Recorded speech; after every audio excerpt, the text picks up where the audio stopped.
immutable string in Java. So in Java, string objects are immutable. Immutable just means that you cannot change the object itself, but you can change the reference to the object. Once a string object is created, its data or its state can't be changed, but a new string object is created. So let's try to understand the immutability concept by the example here in this slide. So we declare a string object S with Java as its value. This new string instance is created and it's placed in the string pool. So what if we use concat as our method to append the string with the program value at the end?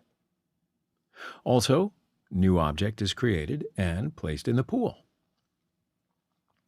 And as you see here in the figure, two objects are created, but reference variable S still refers to Java, not Java program.